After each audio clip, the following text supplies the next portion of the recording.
I'm imagining that you've worked with clients who have had, let's say, every one of these problems. I'm sure.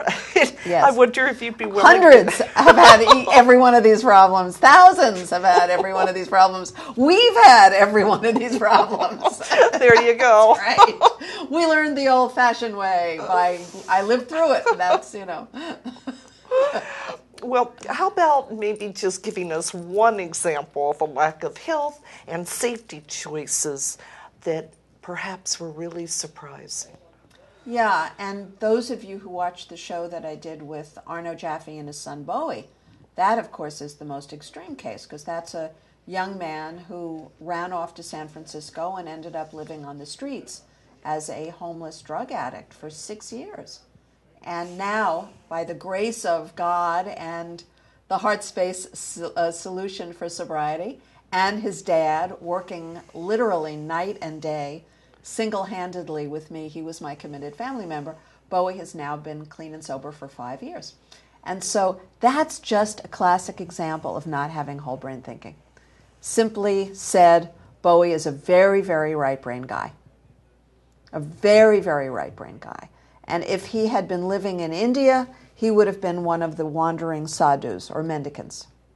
And he would have been well respected, It was an option that's perfectly reasonable in India in ancient times, or Sri Lanka, or, and any of those countries that are, by nature, very right-brain countries, very spiritual countries. Living in America, though, it's a tragic choice, and it could have ended so easily in death.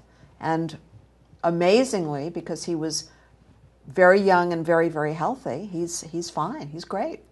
As you saw, because you did the interview. Yeah, it's amazing. But that's the extreme, and too many people don't survive. It's just no longer valid to believe that somebody's going to hit bottom, and no longer viable to believe that someone like Robert Downey Jr. is going to be the example that works for everybody else, because Robert Downey Jr. is an extraordinary talented young man who went through hell 9,000 times and literally got lucky, but he had treatment for like 2-3 years. He gave up his career, which most people don't realize. So what works, take away all the tough love nonsense. What works is getting tools, skills, and support for someone who is a dual diagnosis person, an addict. Because it is always a lack of brain chemistry and or brain function. Always.